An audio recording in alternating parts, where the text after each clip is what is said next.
Mayor Hardy, Clerk Perovich, Attorney Mary Claire, Administrator Podgorski, Village Board of Trustees. Thank you for giving Lieutenant Wright and myself an opportunity to present this evening. When I took over as Building Commissioner some 7 going on 8 years ago, we decided it was time to move our codes up. We decided at that time, we presented, and we were very fortunate that they voted our 2015 building codes in, as well as our 2014 electrical codes. In order to stay current with the updated building codes, recommendations, and accepted building practices, from time to time it is necessary to update and adopt the newer versions of the many different types of building codes. Our village is currently enforcing the 2015 edition of the building codes. It is my desire as the building commissioner, along with Lieutenant Wright, the Lansing Fire Department and Prevention Bureau, to update our building codes to the 2021 edition of the International Building Code and the 2020 edition of the National Electrical Code. This is necessary to reflect the technology advances in the codes and to help reduce home and business insurance premiums for our residents in Lansing. The International Code Council publishes building and fire along with life safety codes, and the International Electrical Committee through the process of public hearing. These code books are normally updated every 3 years.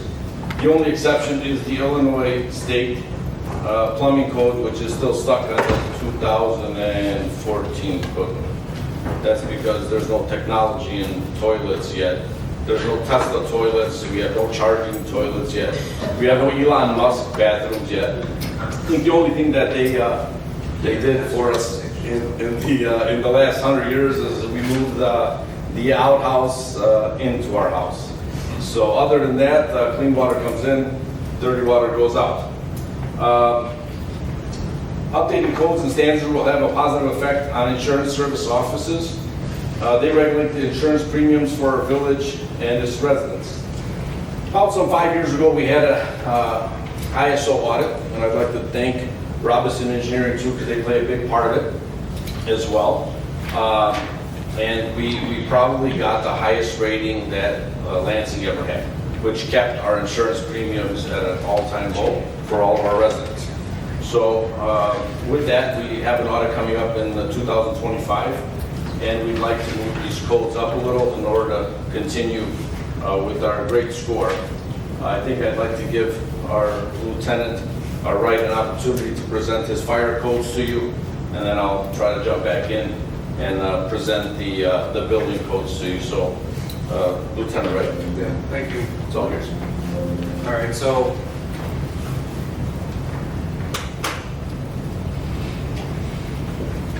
try to not make this too long because I know it's been a long meeting. All right, I think everybody in this room knows who I am, right? We're looking to adopt 3 different publications today. The first one's going to be the 2021 International Fire Code with our amendments, which you guys have in your packets there. The next one is we want to make sure that we're transparent and read all of the amendments tailored to the village's needs. And then lastly, the last publication is going to be NFPA 101, the Life Safety Code. So just to kind of put this into perspective for you guys, these are the surrounding communities that have similar codes adopted to the IFC. So Homewood, South Holland, Park Forest, Matson, and Flossmoor are all in 2018.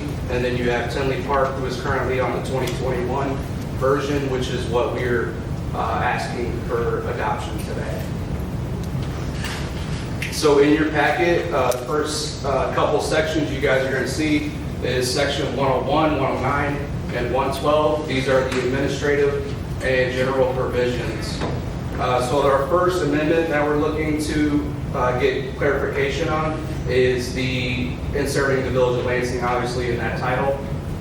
In the next one, we want to make sure that all of the records that are submitted via our fire protection systems are submitted via the compliance engine.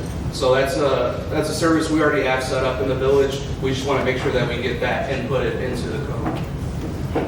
And then lastly, we want to make sure that our village fee schedule is put in there as well. So this open burning and fire pits, this is kind of a new section we wanted to add. So this is going to be reference sections 202 and 307. So what we wanted to do is specify the definitions for permanent, portable, and outdoor fireplaces, and then also prohibited fires. So first and foremost, we wanted to make sure that we control the size of these fire pits. So I think the dimensions are going to be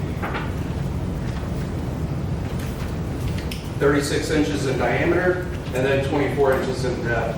And then also we want to make sure that these fires are prohibited between the hours of 2 a.m. and 6 a.m. And then also we want to limit the hours to 6 hours in a 24-hour time period. Obviously, we don't think fires need to be burning at those hours of the night. The next section is IFC 506. It's for our Knox box requirements. We already have Knox box requirements in the village, but we wanted to amend this section to make sure that we specify the size and type of box that are going to be required on these buildings. And then also the number of keys and the areas that will be accessed are going to be dependent on the code official. All right, so sections 507, 09, 901, and 912 have to do with water supply and access. So first and foremost, we want to make sure that we have exterior access to this equipment, and this is going to apply to our multifamily buildings. There's a couple of buildings in town where I think the fire alarm panel or the sprinkler riser is inside the unit. We want to make sure our personnel can access that equipment by going to an outside door. So that's 507 and 09. 901 has to do with a concrete pad. So we just want to make sure there's concrete and a clear path to the fire department connection. And then sections 604 and 1008, that's about the elevators. So we want to make sure that the elevators in our new buildings can accommodate the size of our stretchers, right? I think I have the dimensions here. Yeah, so it's going to be 6 foot 8 inches wide, 4 foot 3 inches deep with the 42-inch slide door. And then lastly, we want to make sure we have emergency lighting in our larger rooms in our new buildings that are being built. All right, so this carbon monoxide detection, this is a new code that we added this year, referenced in section 915 and 1103. It refers to smoking in hookah lounges, or you can just say cigar lounges or smoking lounges in general. But the code stems from hookah because the charcoal that's used in the hookah presents a lot of carbon monoxide, and there's actually been a lot of poisoning cases. Hence why we want to add carbon monoxide detection. All right, this last one, 3106, is simply temporary use structures. This has to do with our tents, right? So if people are cooking under a tent, we think they should have a fire extinguisher. It wasn't included in the code, so we're amending it to have it included. All right, is that for commercial, or is that even like residential pop-up tent? They're building under it, they have a fire extinguisher. What's the intent on that? I think it would be everything that requires a permit, right? So obviously we can't regulate somebody cooking under a tent in their backyard, but if they're doing it publicly, then we're asking for them to have extinguishers. Yeah. All right, so this is kind of an important slide here, 903, having to do with sprinkler systems. So in this section, we're asking that all occupancy classes from A to S over 1,000 square feet be equipped with a sprinkler system. So we have to specify when this is going to come into play, obviously, and we're looking at new buildings, change of occupancy, and then level 3 alterations. And then if you're wondering what level 3 alterations consist of, So that's essentially where 50% of the building is being altered during a permit. So that's obviously going to be verified during the permit process with the building department. Sorry. Yeah. So I go to sell my house, it's over 1,000 square feet. This would require a sprinkler system to be installed to sell the house, or the person to receive occupancy permits, they have to install a sprinkler system. No, this would just be for new builds or remodels, over 50%. So a remodel, someone comes in and cuts a kitchen, bathroom, living room, and rebuilds it over 1,000 square feet, this would trigger a need for a sprinkler system. So the 1,000 square feet is only for commercial buildings. Sorry, I probably didn't specify that, but for a residential house, that's going to tie into NFPA 13P. So there's no square footage threshold for residential houses, 1 and 2 family dwellings. So any permit that pulls for, say, installing, to renovate a house is going to trigger a requirement for a sprinkler system. Is that correct? Yeah, so it would be, we would have to verify that the work being done to the house is over 50% of the threshold of the house, right? So you take the square footage, you take or you could take the cost of the house and say whatever work that's being done in that package, if it's over 50% of that value, then that's when that requirement will come into play. This is a common thing, that seems kind of cumbersome. Yeah, there's a couple of communities surrounding us that have gone to it. It seems like a lot, but it's not really becoming uncommon nowadays. It's becoming common. Or it's not as uncommon nowadays. So here you can kind of see, we're going to put this cost into perspective, right? So for a residential house, around 1,500 square feet, it's going to cost about $17,000. The cost has risen lately, just due to inflation. But we got those figures from one of our recent group homes in town that installed a 13D system.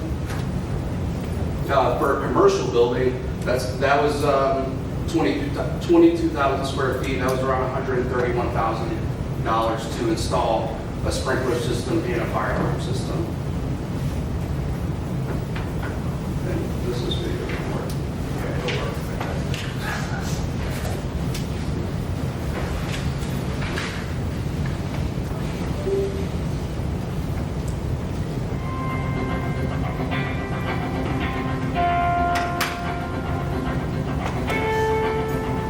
Seven people die in house fires every day.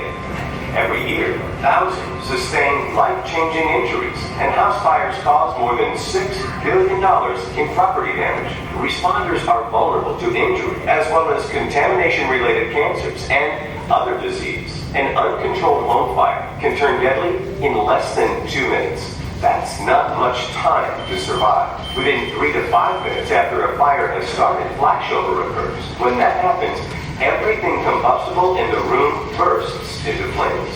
No one survives flashover. Typically, the fire department will arrive within 8 to 10 minutes after a fire is reported. That is probably too late for any person who is still in the home. Smoke alarms will warn you that there is smoke, but older adults and young children may not be able to respond to a smoke alarm. Home fire sprinklers will actually suppress and even extinguish the fire before the firefighters arrive. When a fire starts, it produces thick, hot, poisonous smoke. If the fire is not controlled right away, the smoke spreads quickly throughout the house. Fires today burn faster and kill quicker than in the past because the contents of modern homes, including the furniture, are made of materials that burn faster, and the open design of newer homes allows fire to spread quickly. But when a home is protected by sprinklers, the fire is controlled or even extinguished right away before it can spread. Here's how sprinklers work. When the temperature from a fire reaches 135 to 165 degrees Fahrenheit, the high heat automatically activates the sprinkler closest to the fire. Each fire sprinkler works on its own. The system does not activate all at once. In 90% of fires in sprinklered homes, The fire is controlled by only one sprinkler. The fast response of home fire sprinklers prevents flashover and limits the fire's spread to other rooms. It minimizes exposure by keeping fires small and preventing flashover and structural collapse. Home fire sprinklers save lives. Protect what you value most.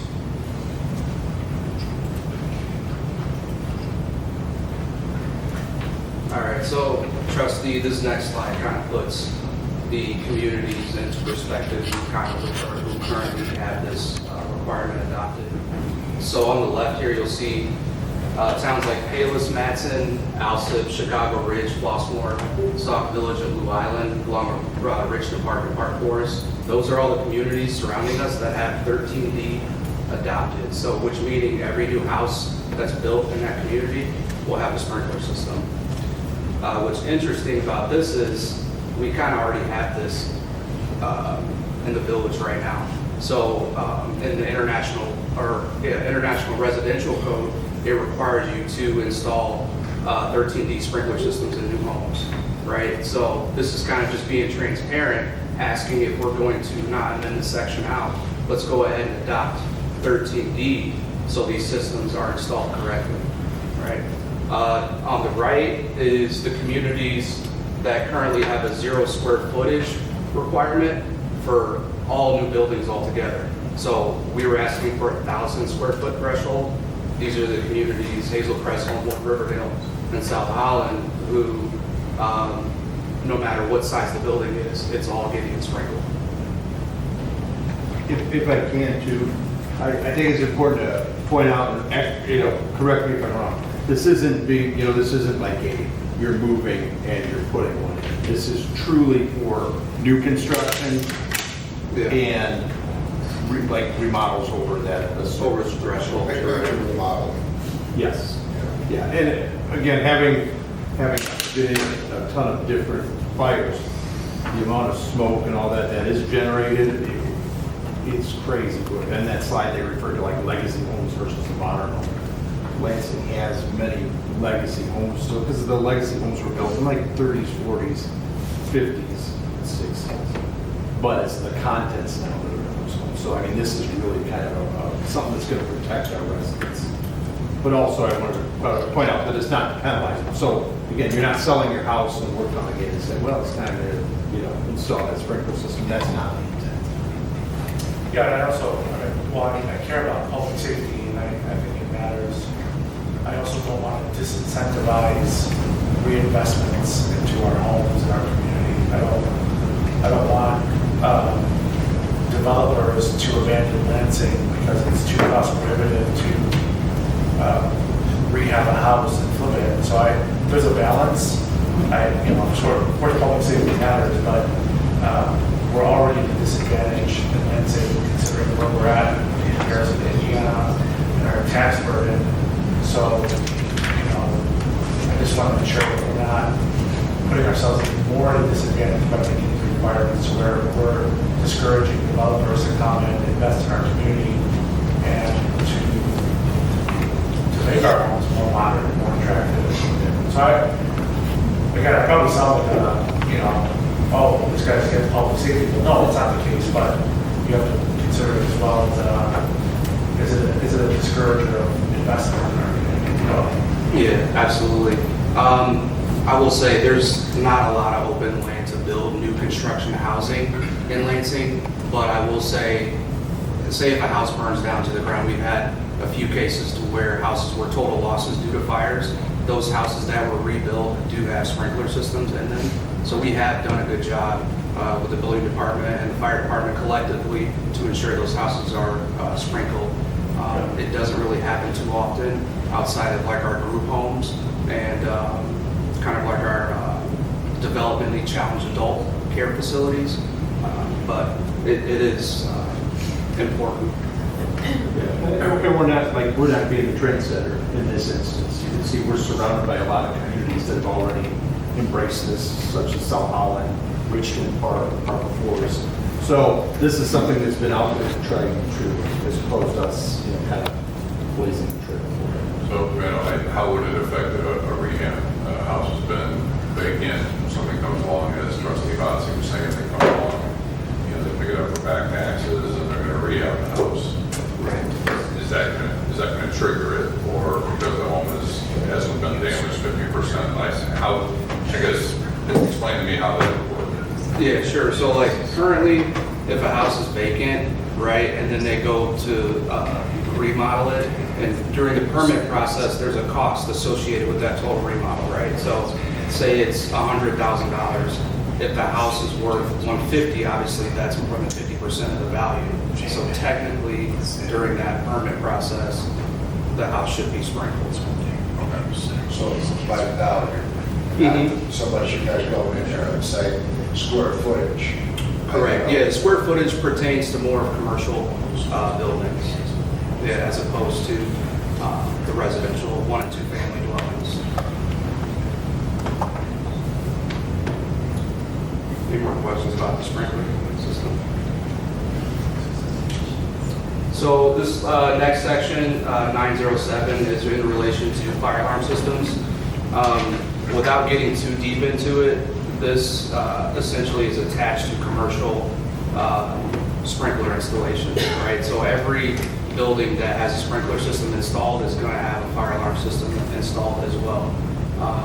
And that's to monitor the sprinkler system. If it goes off, it'll alert the dispatch agency, the fire department can respond. So we're just asking for a few amendments in this section, which you'll see in your packet.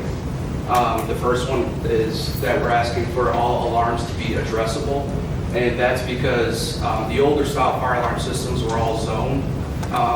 And when you respond to a larger building, the zone systems can be a bit challenging because you may have multiple pull stations, smoke detectors, tamper switches all in one zone, and it's kind of hard for a person to find. So a lot of communities are just going all addressable to alleviate the search and find aspect of fire alarm system.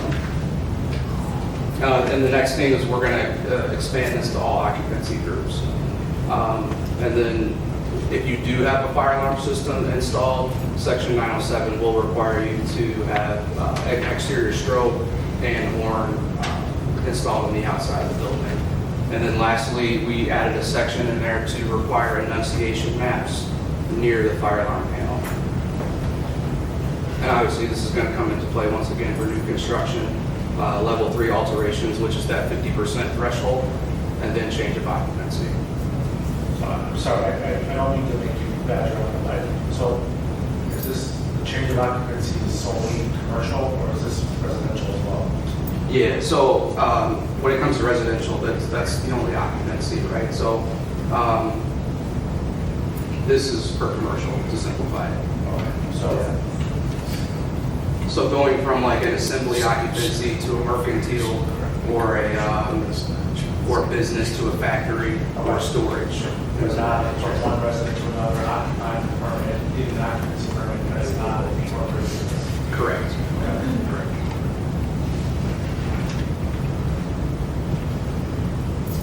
So the last publication that we're asking for approval to adopt today is the NFPA 101 Life Safety Code. This is the minimum code that's adopted by the state of Illinois Fire Marshal's Office. So they use this code to essentially to enforce code in the schools and then also daycares. But essentially it allows Lansing to kind of be in line with their requirements as it's the state minimum. Right, so this is kind of why we're asking to adopt this. So when we work directly with the state, we're kind of meeting the needs of those buildings.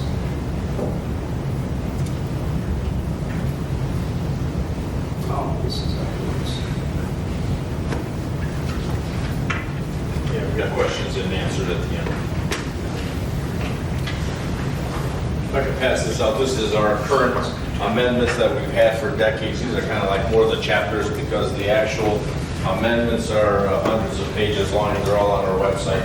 But I just wanted to give you all an opportunity to see these amendments. We'd like to keep all of these amendments moving forward. Here.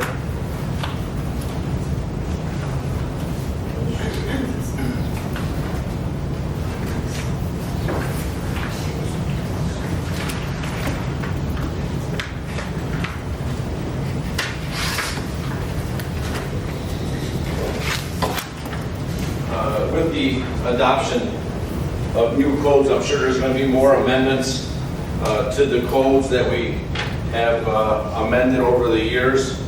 Currently, as our Lieutenant Randall Wright had explained, alluded to earlier, the books are the minimum code books. They're the basic minimum codes. As you see, they're all dictionary size code books, and it seems every 3 years they grow just a little bit larger. This is the 2015 that we follow currently now. The issue with a lot of these code books, and the reason why we're always several years in the rear and behind, is because this, for example, is the 2023 electrical code book. In September, the 2026 will be out. And then when they come up with the code book and they draw it all up and they publish it, they print it, they say this is the minimum, but this is perfect. Then when 2024 comes out, they say these are the changes to this perfect book. So it's always wise to stay a few years in the rear, because as you see, the actual changes are almost as big as the book. So they change so much. What they say is great today, a year later they scratch their head and say, maybe not. Maybe we should change this. Many years ago we came out, we first built a lot of our homes, we had that cubicle idea of keep the kitchen closed, we want to keep the living room, you know, in a little box with walls. We want to keep the dining room so that you have all the privacy, you know, when you have guests over. And then, as 2000, you know, came around, everyone started saying we need an open concept.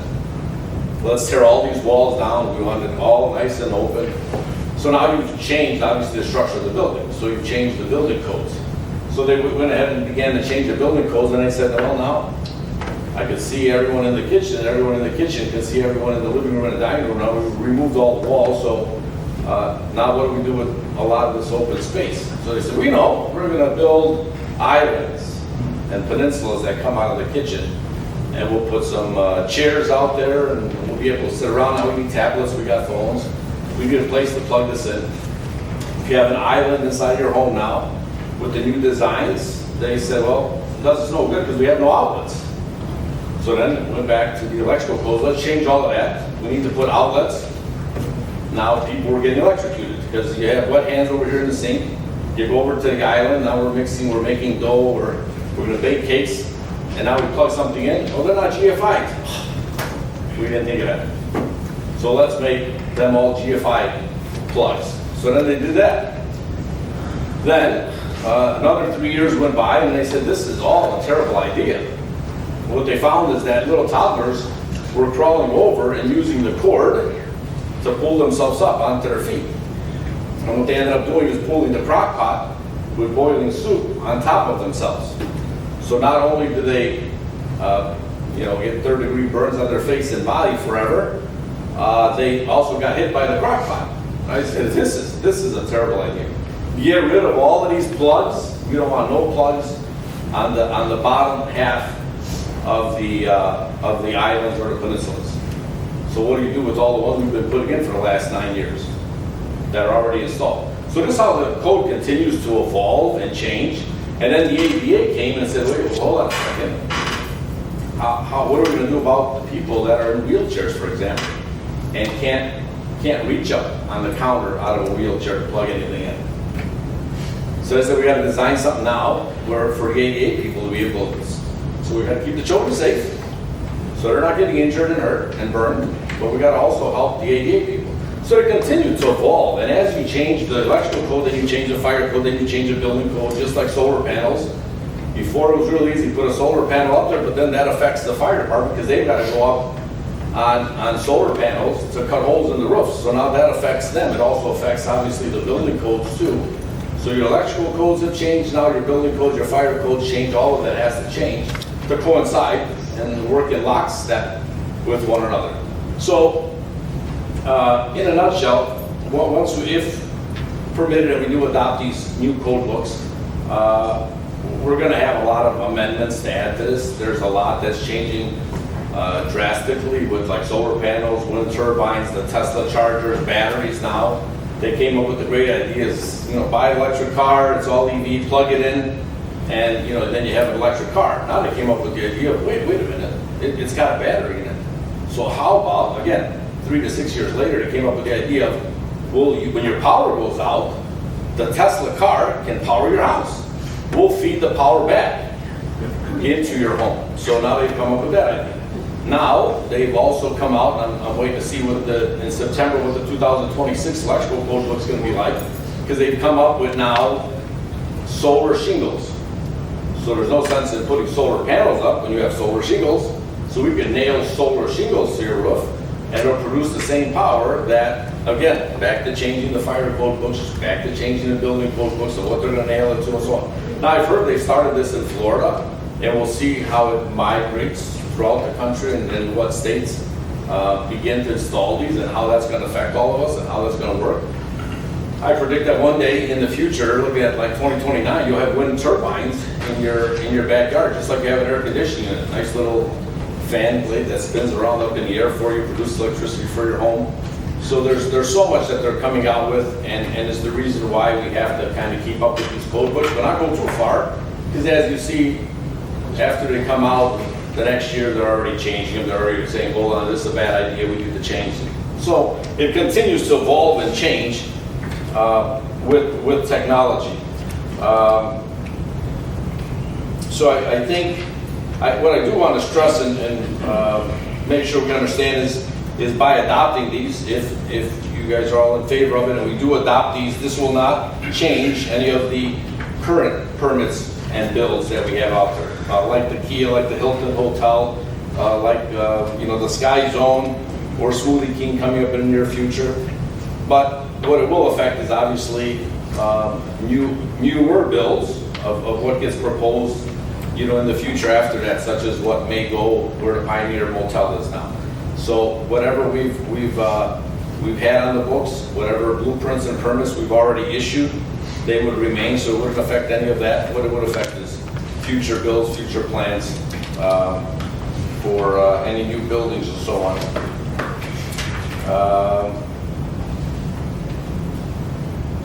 So we guess kind of piggybacking what we discussed before.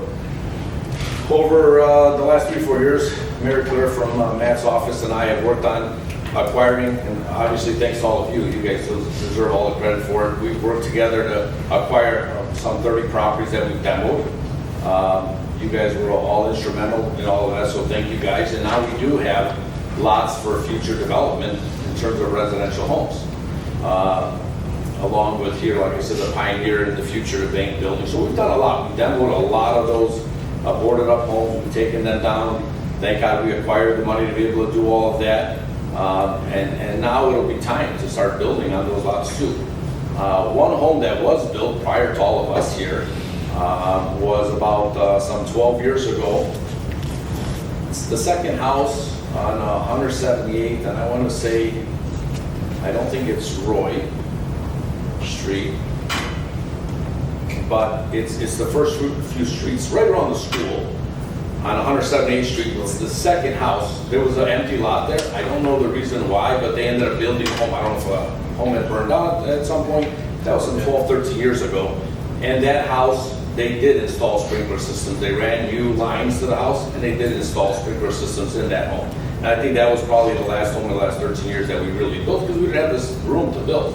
Now with some, vacant lots of the demo homes, I think we'll have, the development of new residential homes that will then have to, abide by these rules and regulations. And again, those are minimum codes. We could look at amending whatever it is that we feel should be removed from the code. And then we could make things more stringent if we wanted to as well. So I think I pretty much covered what I had. I did want to go through just some of the pictures of some of the books, as I showed earlier. These are all of the building code books.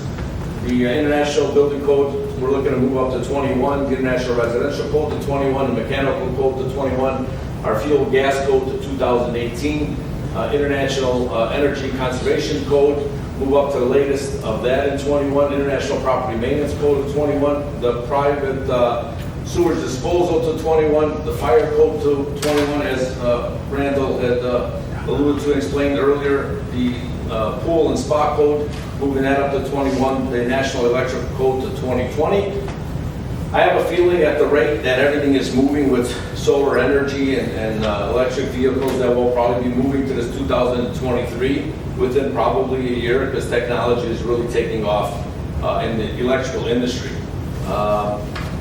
As I explained, the national plumbing, the state code we keep at 2014. Our Food and Drug Administration, we moved the health inspections to 2022.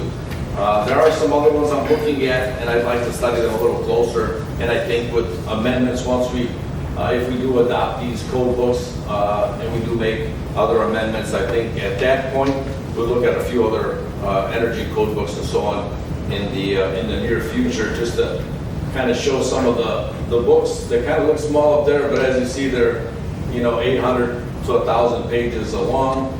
This is the Energy Conservation Code Book, our Mechanical Code Book, and this is the 2020 National Electrical Code Book. I think we're... Yeah, just wanted to read something to you guys real quick to kind of put the sprinkler topic into perspective. I don't know if anyone had the chance to look at the big beautiful bill that got passed recently, but there is some sprinkler language in there that does benefit business owners. So there's two critical changes in the House and Senate version of the bill that will significantly benefit the fire sprinkler industry. They more than double the size of the 179 deductions. So now small and medium-sized businesses will be able to fully expense up to $2.5 million instead of the current maximum, which was $1.3 million. This could allow property owners to retrofit almost 500,000 square feet of property and fully deduct the cost. And Commissioner, one question I have for both of you. If these codes are adopted, what's the process that you do to train your new staff on these new codes? Absolutely. Yeah, so once we adopt new codes, there's constant classes that we've been going to in the past. As codes, books come out, like the 2026 electrical code will be coming out in September. They're going to have classes. I go to the electrical, I'm obviously a member of the International Association of Electrical Inspectors. We have meetings every Thursday, third Thursday of the month. So we meet over at the Electrical Union. We go through all the new codes, the ordinance, we discuss all of that. Same thing with the building. They've got a lot of classes that come out for all of our inspectors. So depending on what we adopt and what classes we're interested in, we can at that time sign up for those classes. But throughout the year, we go through a lot of those classes, and you'll see that as Saad asked once why we had, I don't know, some 7-8 toll passes that we had gone down the interstate, and we had like 7 tolls that we paid on the way there and 7 back. And it was obviously because of the fact that we were at classes, and most of them are a little further up north, closer to O'Hare Airport. So.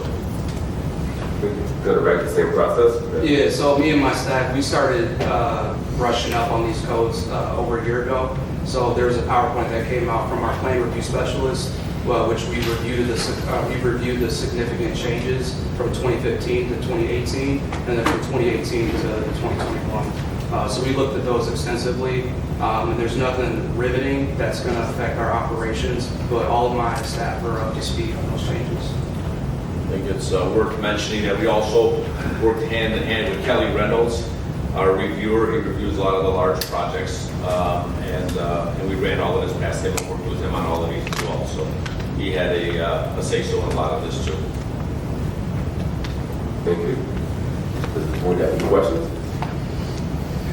I want to suggest that we probably get together with you two gentlemen to talk through some of the amendments and when certain actions trigger the changes. I